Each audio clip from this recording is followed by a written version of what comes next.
ወደ ሀገራችን ስንመጣ የሞሳድን 3 ኦፕሬሽኖችን እናገኛለን። ኦፕሬሽን ሙሴ፣ ኦፕሬሽን ኢያሱና ኦፕሬሽን ሰለሞን መጠሪያቸው ነበር። እነዚህ ዘመቻ ሙሴ፣ ዘመቻ ኢያሱና ዘመቻ ሰለሞን የተባሉ 3 የሞሳድ ኦፕሬሽኖች በኢትዮጵያ ይኖሩ የነበሩ አይሁድ ማህበረሰቦችን ለማውጣት የተደረጉ ናቸው።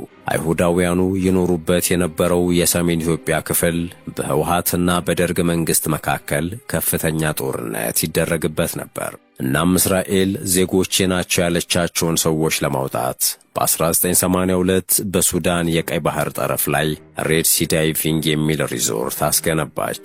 በዚህም ከጎንደርና አካባቢ ያሉ አይሁዳውያንን በእግር ወደ ሱዳን በኋላም በሚዘጋጁ ጀልባዎች ወደ እስራኤል እንዲጓዙ ይደረግ ነበር። ከጀልባዎቹ በተጨማሪ በረሃ መሃል አውሮፕላኖችን በማሳረፍም ብዙ ቤተ እስራኤላውያንን ወደ እስራኤል አጓጉዘዋል። በ1977 በኢትዮጵያ ድርቅ ሲነሳ ከቀይ ባህሩ ሪዞርት በተጨማሪ ከካርቱም ዓለም አቀፍ አውሮፕላን ጣቢያ ከ6 እስከ 8,000 የሚደርሱ አይሁዶችን ወደ እስራኤል በአውሮፕላን ጭኖ ወስዷል።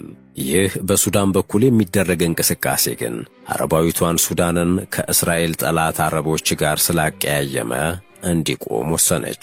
ሞሳድም ሪዞርቱን ዘግቶ በአየር መንገድ ማጓጓዙንም ትቶ ሱዳንን ለቆ ወጣ።